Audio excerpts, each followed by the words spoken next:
Ade. Good morning. Good morning. Happy Lord's Day. I'm happy to be here. Well, I'm also happy to see new faces. I probably remember the last time I was here was like 2 years ago to preach to all of you. And I'm happy to see different faces after that. Well, my name is Brother Ed. That's how people call me. And as thank you for the introduction, Brother James. I'm working in Albuquerque, and if our guys, our brethren, are watching us to the online streaming, thank you so much for allowing me to have a vacation pass for the day to be able to share the celebration with our brothers and sisters at the Golden Gate as we are celebrating our goal of bringing more people to the fold of Christ in our broadcast. 3 years. Time flies so fast. I remember the time I was here, I was still convincing all of you to partake of this endeavor, this very infectious endeavor to share God's word. Because as I said, in the ministry, it's very exciting. You don't know what will happen the next day. Just like yesterday, they asked me to sing. So you don't expect things like that, because I focus on preaching the gospel. But when need be, I could be a singer too.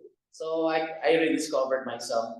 So Brother James asked me, I was asking him, what would be the best topic that I'd like to share with your congregation here in Golden Gate? By the way, the song leader is my son. His name is Josh. And he now lives here in San Francisco. So you'll be seeing him every now and then because he's working. Sometimes Sundays. But rest assured he'll be here. So Brother James told me about bearing fruit. I saw the banner at the back. So that's what we're going to talk about today. And the best go-to verse for our lesson today is John chapter 15, which was, just click on the next button. Yeah, the next one. Okay, yeah, that's me. John 15, verse 1 to 8. So that's what we're going to break down today. But before that, let's have a word of prayer so that the Spirit will guide us today in our understanding of the concept of bearing fruit. Let's pray. Father Almighty, thank you so much for your children that you have assembled here to be your family at the Golden Gate Church. Father, thank you so much for your Son Jesus whom you gave to us and for his love for us, that our sins are forgiven when he died on the cross as we continue, Lord, to submit to his authority and follow his will. Father, today we're going to break down some important lessons that we need in our life so that we can be salty and shiny amongst men, and we may be able, Lord, to impact their lives. In today's lesson, Father, my prayer is for you to make me small today and allow your Son, Jesus Christ, to be huge in us, that we may be hearing his voice through the word that we're going to study today. Father, make us humble and allow us to glorify your Son, our Lord Jesus Christ, in this lesson. Cleanse us, Lord, from all unrighteousness and make us ready to receive thy word today. This is my prayer in Christ's name. Amen. Amen. Here in John chapter 15, beginning from verse 1, Jesus brings to us a beautiful picture of a vine dresser and the vineyard. In the ministry of our Lord Jesus Christ, he always makes a point to connect to his audience. And in the time of the apostles, when they were still studying with our Lord Jesus Christ, this is how he tries to connect with them. He brings to them a picture that is very common to them. And that is the picture of a vine dresser and a vineyard. This is very common to the people in the first century, particularly the Jewish people whom our Lord was discipling. And today, we will continue to look at this and see some very remarkable lessons that we can remember with regards to the concept of bearing fruit. So Jesus used this picture of the vineyard and the vine dresser. So first and foremost, we have to remember that in this lesson, it is very clear that this is a commandment coming from the Lord. That if you sign up as a Christian, it means that you must bear fruit. And not only bear fruit, the scripture says you must bear much fruit. It's not only bearing fruit. You know, we are expected to bear much fruit. And so, I have a picture here of a mango tree that is bearing much fruit. I'm a Filipino, and we don't have much vineyard in the Philippines. That's not our primary crop there. But if you go to Pangasinan, where Sister Virgie hails from, they have a farm that is like this. You know, and when you look at it, you will feel like it's autumn in the Philippines, but it's not. You know, because you clearly see a transformed tree. It changes the color into something gold, and it's beautiful to see. So, in that concept, Jesus Christ used something that is common to the Jews, because in the Jewish land, they would always have a vineyard beside their house. So that's their primary crop there in the land of the promised land. There's always a vineyard, which is a symbol of prosperity that God gives to the nation of Israel. And that's how they measure if God bless them. Their vineyards really look good. If the mango trees in the Philippines would turn yellow, the vineyards will turn red. You know what I'm saying? And it's really nice to see. So this is the picture that Jesus Christ was trying to project to his disciples when it comes to bearing fruit. Okay? So, let's read and let's see some of the things we need to understand regarding this passage. I am the true vine, and my Father is the vine dresser. Every branch in me that does not bear fruit, he takes away, and every branch that bears fruit, he prunes, that it may bear more fruit. You are already clean because of the word which I have spoken to you. So, what does this passage mean to us about the concept of bearing fruit? Number one, the concept of expectation. Since this is a command, brothers and sisters, we are commanded to bear fruit, and not only bear fruit, but much fruit. So here, since this is a command, it plainly tells us this is the expectation of the vine dresser. Can you imagine spending a lot of time in the vineyard, spending a lot of money to take care of these particular investments, and all of a sudden you get nothing out of this? Expectation. God has some form of expectations towards Christians who signed up to submit themselves to our Lord Jesus Christ. So, if God has some form of expectations towards us, as Christians also, we do expect God, something from God. And this is what it is in the passage that we have read. It says there that God is active in every Christian's lives. We can count on God. We have a God that we can count on. Why? He's doing something so that we can bear fruit, and not only bear fruit, but much fruit. What does our Lord do? He says, every branch in me that does not bear fruit, he takes away. But every branch that bears fruit, he prunes. So we have a God in heaven that continues to do something for us.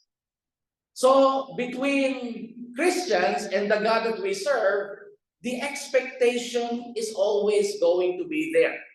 And when we talk about expectations, Let's look at Hebrews chapter 13, verse 5 and 6. It says there, let your conduct be without covetousness. Be content with such things as you have. For he himself has said, I will never leave you nor forsake you. So we may boldly say, the Lord is my helper. I will not fear. What can man do to me? So as far as God is concerned, in the commandment that he gave us, you can rest assured that God is doing something so that we can bear much fruit. We can never say, Lord, you gave us a command and you left us with nothing. That's not the intention of God. So when he gave that command, expect also on our part that God is doing his part. The question is, are we doing our part? Because we will never bear fruit if we expect God to do all that is expected of us. You understand what I'm trying to say? Okay, so that is expectation. See, and so when you read verse 8, look at this. This is God's expectation towards us. He said, you are already clean because of the word which I have spoken to you. That is very striking to me.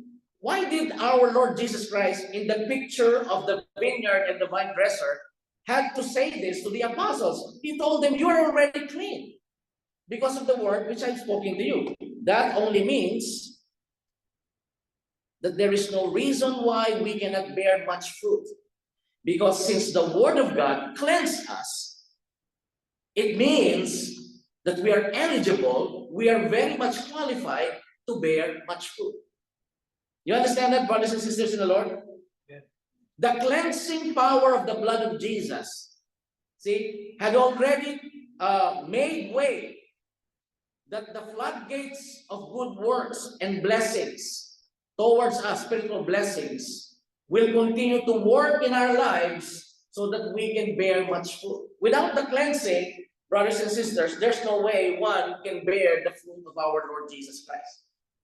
Okay? So, let it be known that we are qualified in the expectation of God. We're talking about God's expectation. When he looks at us, he knows you can bear fruit. Why? Because the word of God has already cleansed you.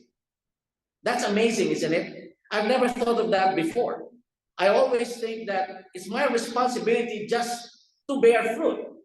But in the mind of God, he's trying to reinforce to each and every one of us that you are qualified to bear fruit. Okay? So, mindset, expectation. What is God expecting from us? Doesn't move. There. All right. So, you see, we can make a conclusion here that God gave his all.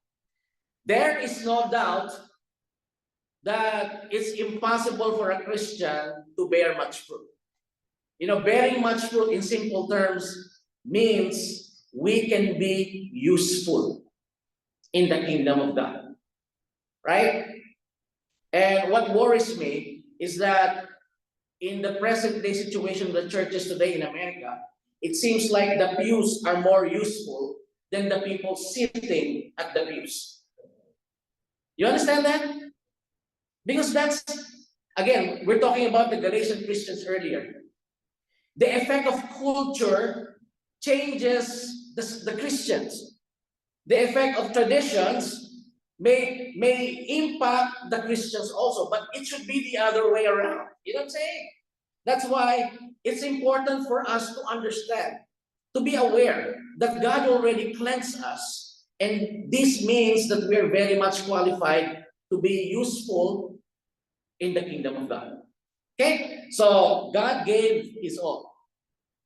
So, in Romans chapter 8, verse 32, it says there, he who did not spare his own son, but delivered him up for us all, how shall he not with him also freely give us all things? Well, we cannot blame God anymore if we still not are fruitful. You know what I'm saying? Because he gave us everything we need. The cleansing power of the blood of Jesus when He died on the cross cleansed us, gave us the opportunity that we can now do something good and useful in the kingdom of God. Okay, that's one concept, expectation. And this is so much very important in the life of a Christian because without knowing the expectations, sometimes we tend to be not useful, in the kingdom of God because we're not mindful, we're not aware about God's expectation. And so, in today's application for our first point, we must be mindful, consciously aware of God's expectation. Otherwise, the death of Jesus bears nothing in our Christianity if we don't understand that the cleansing power of Jesus has opened the floodgates for us to be useful in the kingdom of God. Be mindful, be consciously aware that God expects something from you. And what is that? To bear much fruit, to be useful in the kingdom of God. Right? It's not turning again. Okay. All right. Look at the 2 Corinthians chapter 13, verse 5. Examine yourself as to whether you are in the faith. Test yourselves. Do you not know yourselves that Jesus Christ is in you? Unless indeed, see, you are disqualified. So that particular passage that the Apostle wrote to the Christians of Corinth who are problematic Christians, he encouraged them to examine themselves. In the same way as we read that, we need to consciously be aware if we are still in the faith. So that is conscious awareness, which some Christians in today's generation, because of the fast-paced life we live here, sometimes forget. See, we must be mindful, consciously aware that God expects something from us. Otherwise, you might think you are Christian, which is very scary, but you are disqualified. So we must, in a particular fashion, examine ourselves. We examine ourselves to test ourselves if we meet the expectations of God. Move forward, Brother James. It's not moving again. Yeah, go ahead. Go ahead. Okay, there. So, next point, expectation, okay? Next point, transformation. We were commanded to be fruitful so that we will transform. So, knowing the expectations of God and knowing our expectations from God, it is also important for us to know that transformation takes place in our lives. That is the beginning of being fruitful. So in John chapter 15, verse 4 says, abide in me, and I in you, as the branch cannot bear fruit of itself, unless it abides in the vine. Neither can you unless you abide in me. The word abide in me, the word abide in Greek is meno, which means remain in me, and I in you. I highlighted that particular part of that passage because that represents the kind of transformation that a Christian should have in his life. Jesus Christ said, I am the vine, you are the branches. You are connected to me. So if Jesus is the vine, he expects a particular kind of fruit that needs to be born. There is a particular kind of fruit that needed to be seen. Here in America, there's a saying, you cannot compare apples from oranges. You know what I'm saying? So, if Jesus Christ requires apples, then the fruit that we must bear should always be an apple. I'll give you an example. When we were still doing a broadcast in the Philippines, people were in Baguio City where we do our local broadcasts.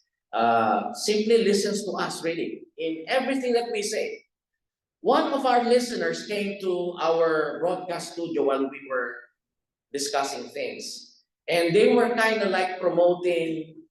Have you heard about the Government 12, G12? Have you heard about that? It was founded by somebody in Colombia. And you know, the nation of Colombia, no offense meant, so much evil things are going on in that country before. Until this man, I forgot his name, thought about a concept of discipling, which is called G12. So if you are a leader in a congregation, you'll disciple 12 people. And each of those 12 people will disciple another 12.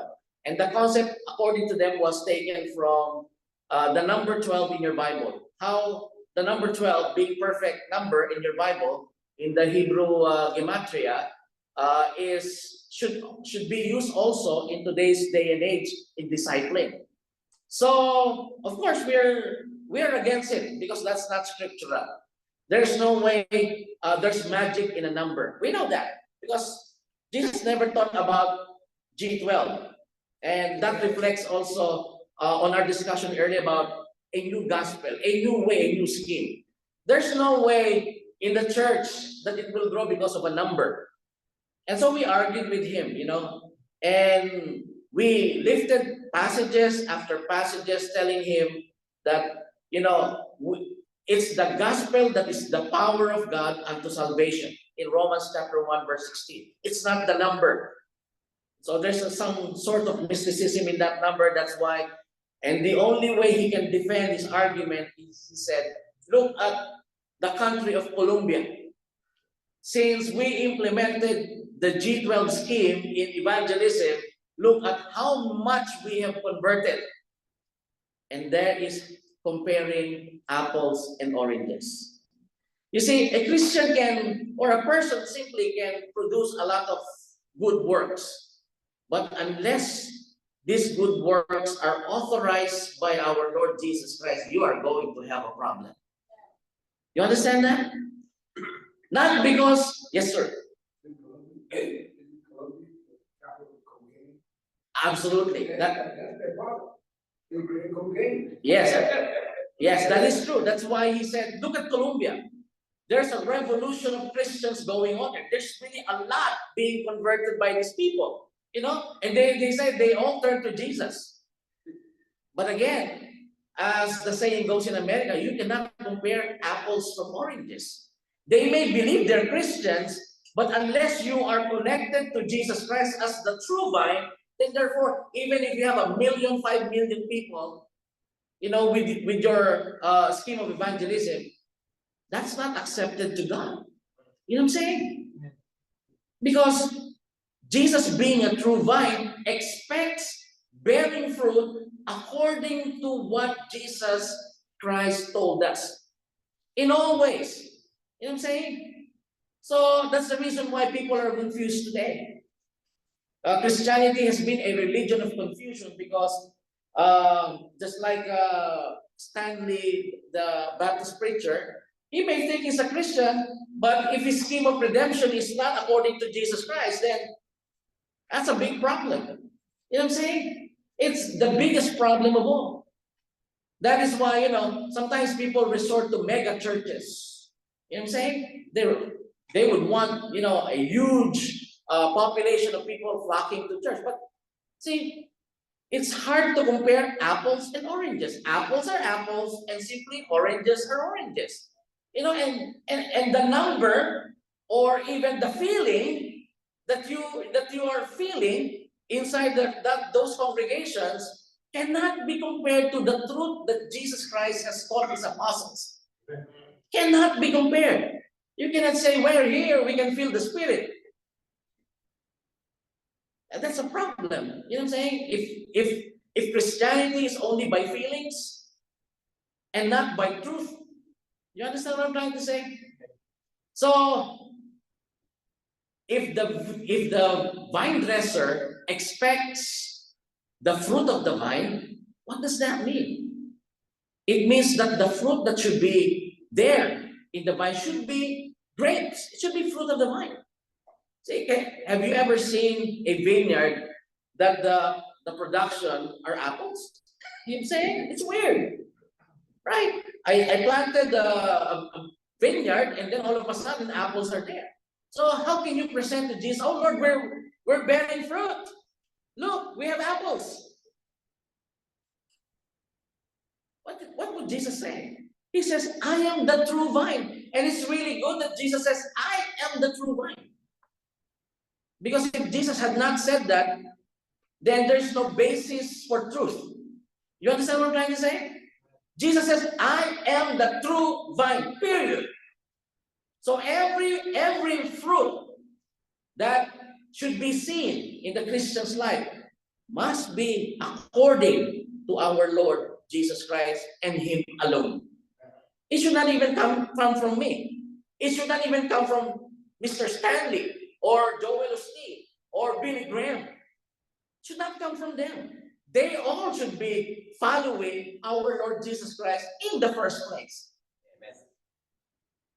Okay? All right. So, this is very useful. You cannot compare apples from oranges. So, in the concept of bearing fruit, let us be mindful that if Jesus demands pure and simple Christianity brought about by the pure and simple gospel, that's what we have to give to the Lord.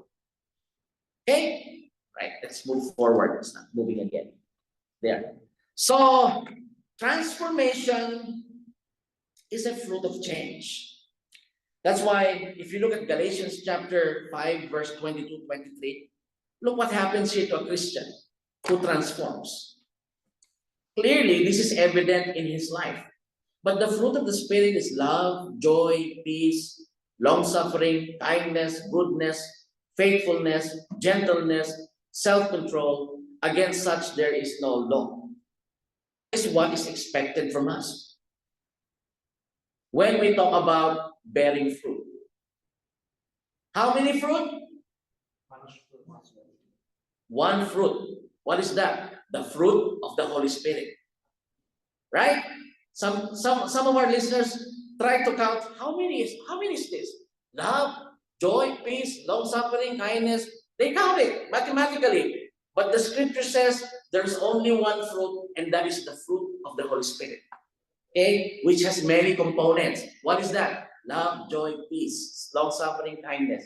That is what happens in a man's life when we talk about bearing fruit. This should take place first in his life. Okay? This should take place. How will this take place?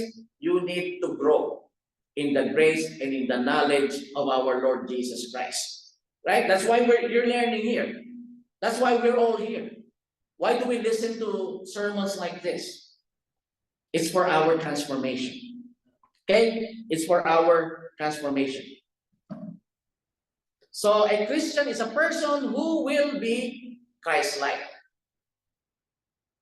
That is not even a choice for us. You know what I'm saying? That is predestination coming from God. A corporate predestination. That every member of this congregation, one day, when Jesus Christ comes back, will be like Him. You understand that? So when that time comes, you know, when I look at Brother James, oh, Brother James, you look like Jesus. And then he responds to me, Brother Ed, you look like Jesus too. Not physically though, but bearing the virtues of Christianity in our life. And that's a hard thing to do. I'm not saying it's easy. It's a hard thing to do. But we have to be very vigilant and always apply conscious awareness that this is the expectation of God. Why?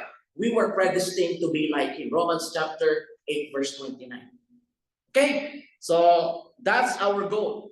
In 2 Corinthians chapter 3, verse 18, it says, pale face, beholding as in a mirror the glory of the Lord, are being transformed into the same image from glory to glory, just as by the Spirit of the Lord. You see how the Holy Spirit operates in us? You see, even today, you know, I believe with all my heart that the Holy Spirit is helping us to be able to achieve that transformation in our life. So when we talk about the concept of bearing fruit, it must be important for us to know that transformation should take place in our life. This should be seen daily in our lives. Conscious awareness. Be mindful about it. So if we talk about conscious awareness, we must also be mindful to feed our souls in order that we may transform. Romans 10:17 says faith comes by hearing, and hearing by the word of God. 2 Peter chapter 1 verse 5 downwards, add to this faith. Who's going to add? You, not God, okay? It's us that should be adding to our faith. You know what I'm saying? So that is conscious awareness, being mindful that I have something to do as this is the expectation of God. Okay? So bearing fruits constitute change. So you would know already if you ask the question, Lord, am I bearing fruit? First things first, are you changing? Is the word of God actually transforming you to become like Jesus, to be Christ-like? Again, the word meno is there, meaning to abide, remain in Christ. If Christ is the true vine, don't run away from Christ. Make sure you are still connected to Jesus Christ. That's why I'm suggesting we must have at least a time for self-examination. That is also consciously being aware if we are still in the true faith. Amen to that? Okay, let's continue.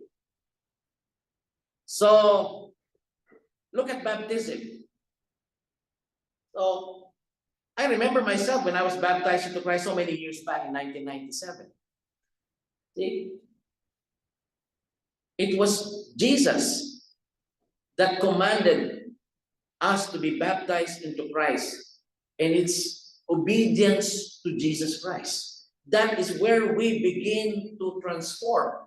We open the doors of our heart to submit to the authority of Jesus and learn from Him, starting from our baptism. Because before one is baptized, you need to be taught the gospel. Who was baptized here was never heard of the gospel. In the scripture that we studied earlier, led by Brother Benny, how many times the gospel was mentioned in this particular lesson we're talking about? I counted at least 4 or 5 times the gospel was mentioned in chapter 1. But the question is, do you really understand the gospel? Some people are not in the same page with us when they talk about the gospel. You know what I'm saying? So we couldn't even reach, the concept of perverting the gospel without us knowing what the gospel really is. Because if you ask people in today's day and age, they'll give you 1,001 answers what the gospel is. It's crazy. You know what I'm saying? So, what am I trying to say? Our transformation is anchored on that gospel. It's the beginning in our lives that we open ourselves to Jesus and submitted ourselves to His authority so that we can obey Him. Did you know that from the time before Jesus was crucified, the only way to please God is to sacrifice animals? And yet, the nation of Israel blundered so many times following that command. And Jesus says, enough is enough. God says, I'm not pleased with the animal sacrifice anymore. Because there is now the gospel that saves us. Well, that's why we always preach this. Because if there is a beginning, listen to this, if there is a beginning in your Christianity, Brother Jack, it is your baptism. That is where you begin. In this world, everything has a beginning. You were born, that's your beginning. When you breathe your first air. When you started kindergarten, right? High school, freshman, in college, in your married life, there's always a start. I'm telling you, even in a Christian life, there's a start. So when you're baptized into Christ, you understood that you sign up to be transformed. Transformation is our second point. Last point. We're done after this. We were commanded to be fruitful, and this concept talks about consumption. So there's expectation, there's transformation, consumption. Okay, let's read. I am the vine, you are the branches, he who abides in me, and I in him bears much fruit, for without me you can do nothing.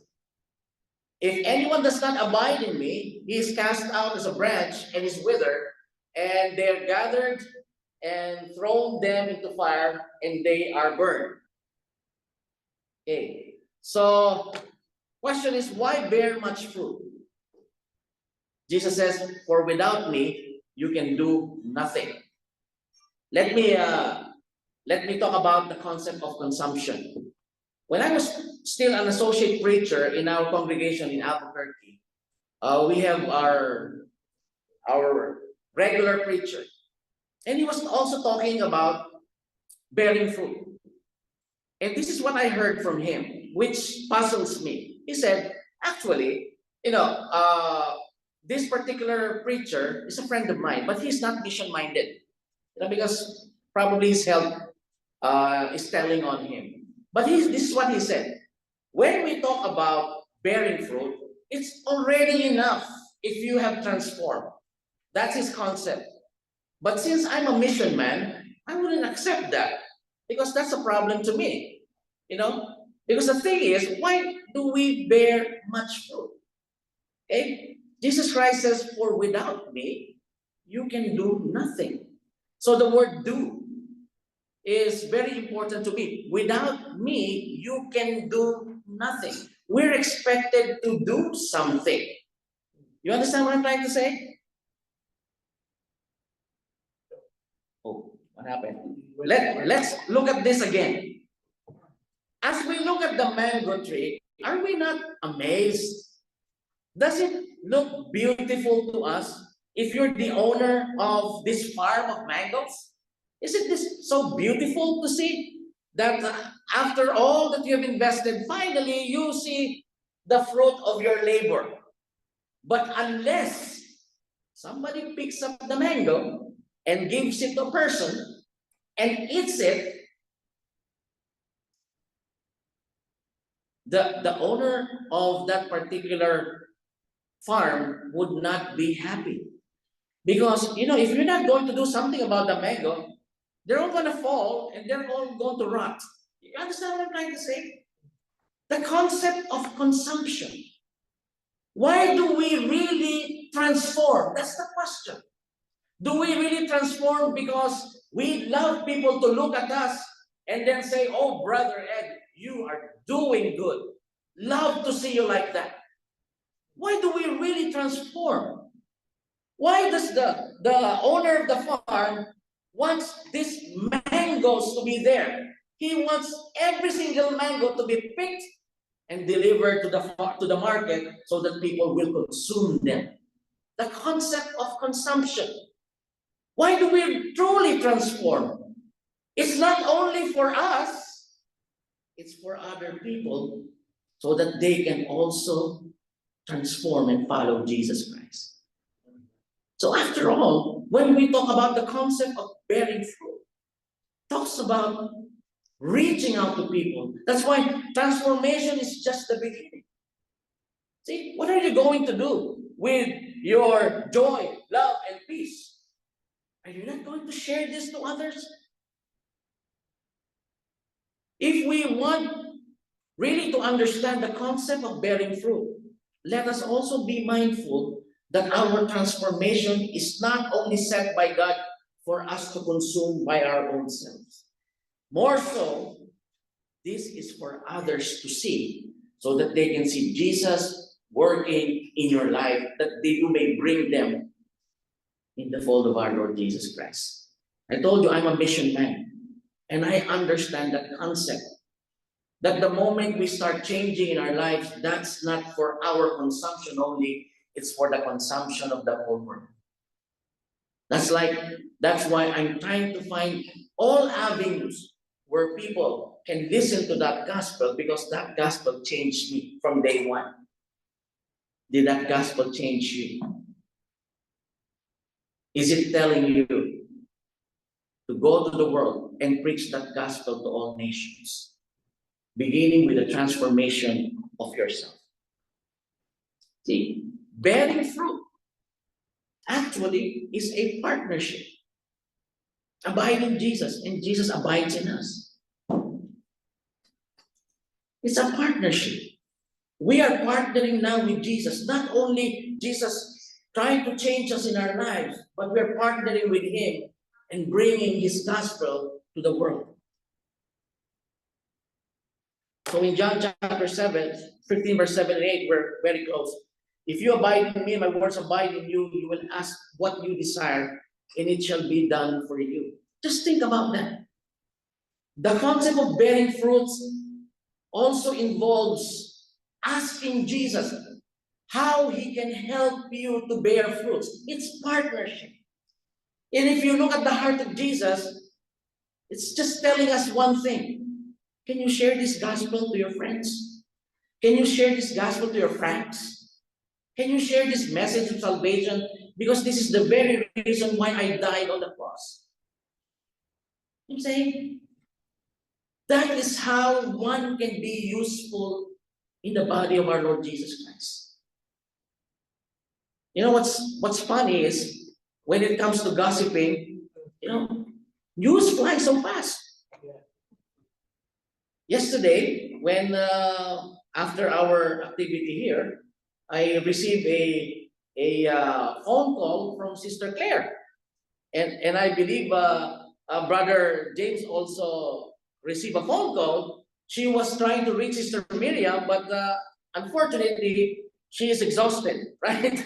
So she's not answering phone. In just a jiffy, the news yesterday went to the Philippines, and everybody was like passing the news.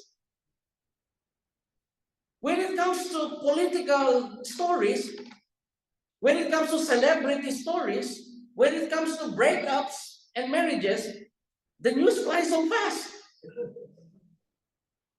But when it comes to the gospel of our Lord Jesus Christ, that's the greatest news ever this world will have to hear.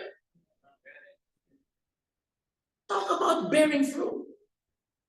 It takes one to transform to be able to bring that good news. That's why gospel came from the Greek word evangelium, which means good news. Yesterday was bad news for the Republican, probably good news for the Democrat. I don't know. I don't even care. But what I care about is there is a good news that never grows old. And that is the news about the death, burial, resurrection of Jesus Christ that can cleanse your sin and transform you to be a jewel of God. Now we're talking about being God's jewels in the book of Malachi, chapter 3. We're God's jewels. He transforms us every day.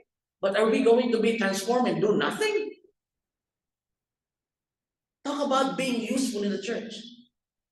If we're able to text the news about yesterday's event, can we not even share? Some people trying their best to broadcast the gospel, just sharing it to your friends. And it's hard for Christians to even click that button to share. Talk about being useful. That's why sometimes I envy the pews.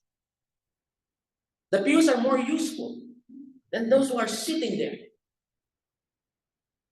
Sometimes it hurts. I'm hurt too. But when I heard that in my life, I had to be useful. Otherwise, when the Lord Jesus Christ comes back, what will I tell Him? My wife's favorite verse is 1 Corinthians 15:58. Your labor is not in vain. The question is, have you even labored for God? You understand where I'm trying to come from? Bearing fruit. It's a must. It's expectation. And even if we bear fruit, Jesus never left us. He's very eager. And bear fruit. Transform. Share that gospel. Bring more people to Christ. Continue. Jesus commissioned us to be a man on a mission. Preach the gospel to all. In season and out of season. In good times and in bad times. We suffer even in bad times. We still obey. Did Jesus show that in the book of Hebrews, chapter 5, verse 8? He suffered the things in his obedience. Sometimes it's hard to obey when it's hard times. But Jesus showed us, I obeyed God, my God, even in the hardest time of my life. Preach the gospel in good times and in bad times. Not only in good times, but more so in bad times. We are blessed. We don't belong in the first century. Because if you look at the hearts of Christians there, you will understand that their transformation changed the whole world. Do you even understand that? They turned the world upside down. The gospel. We are I should say in the modern times, we have the liberty to do that without going to jail. I talked about earlier, being a Christian before is a criminal. You become a criminal. You're the target of the Roman Empire. And they're going to crucify you if you don't relinquish your faith, if you don't denounce your faith. They're going to burn you alive. And they all underwent, the apostles and the Christians all experienced such. And never say, I'm growing weary, Lord. They never complain that their preacher does not have a PhD. Right? Because if you look at the first century, who has a PhD in the first century? In the same Galatians chapter 1, Apostle said, I received the gospel not from man. I received it from Christ. Did you receive the gospel from Christ? It's enough. Because where do you get your PhD? Ask you. Where does one receive a PhD? From God or from man? It's from man. That's why I never entertain in my mind, I have to. Here in America, there's an opportunity for me. In all truthfulness, my friends, the ones that destroy and pervert the gospel are the ones that have PhD. Tell me if I'm wrong. You see, but those who preserve the simpleness of the gospel, that's the one that truly bears fruit. So preach the gospel to all. Look at Mark 16, verse 15 to 16. And he said to them, go into all the world and preach the gospel to every creature. He who believes and is baptized will be saved, but he who does not believe will be condemned. Just think about that. You don't have to be an evangelist to be able to share that gospel to people. I started that way. I just simply share it. And on my first sharing, I'm happy. I was able to do it. I thought I could not. Right? But guess what? You'd be even more happier if that person responds in the way God wants him to respond.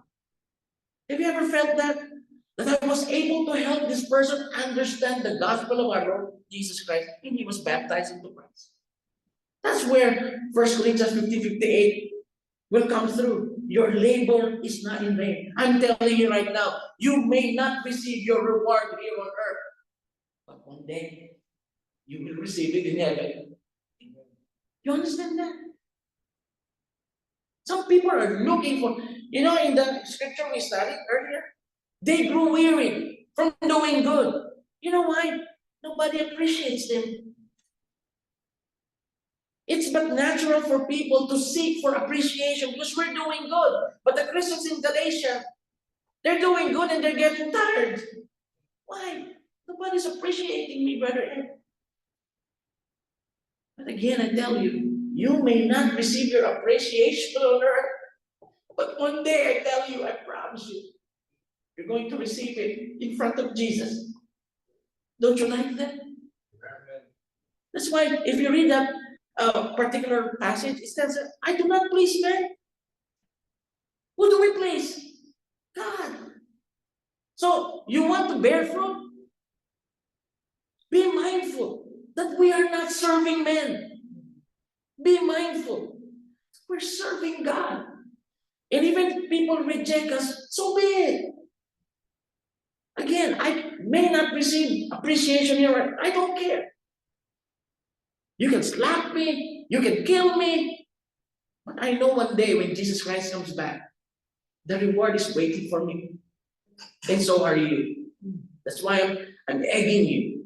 Be mindful. We need to bear fruits.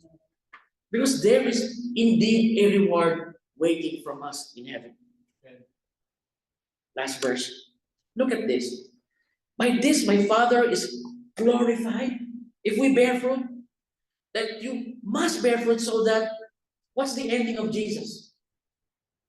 If evangelism and discipleship is not the objective of bearing fruit. Because once a person is baptized into Christ, like Brother Jack, it is our responsibility to teach him so that he may grow. It's discipleship.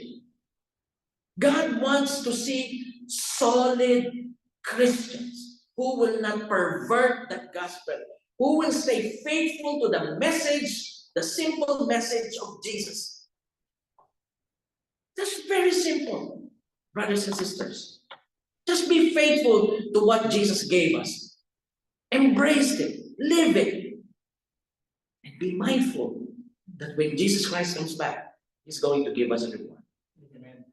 That's why, we need to continue not only to preach that gospel, but make sure all these people who are baptized into Christ are fed with the pure milk of God's word. 1 Peter chapter 2, verse 2. I'd like to end in an illustration. There was this man who would attend a very important event. And he's a very simple man. But the event is very special, Brother John. They were required to wear formal dress. So like the attire of Brother James, in a formal suit, but they were also required to put a bow tie. Because he was very simple. He does not know how to fix a bow tie. So he went to the hotel. That's where the event is going to take place. But he was trying to fix the bow tie for himself. He made the conclusion that I am not going to be able to finish this. So that became a problem to him. Guess what? He's a resourceful person. Maybe if I knock at the doors in this hotel, somebody there, probably one, could be able to help me fix a bow tie. So that's what he did. He tried knocking at the door, and finally there was one door who opened and says, all right, I can fix your bow tie. Right? So he said, come in. So he came in, he handed the bow tie, but surprisingly, that man told him, you want me to fix the best bow tie of all? The perfect one? He said, of course, yes. I'm attending a very special event. So he said, lie down in the bed. So I was wondering, lie down in the bed. So he lied down in the bed. And then there, he fixed the bow tie. He asked him, stand up, look at the mirror, look at your bow tie. It was indeed a perfect bow tie. He says, thank you. But as he was about to leave the room, suddenly, something came to his mind. There was a question that needed to be answered. And he asked that person, why did you ask me to lie on the bed to do the bow tie? Well, this was the response, and you will be surprised. Well, I really do make perfect bow ties, but I require my people to lie in the bed. Because what I do is I'm an undertaker.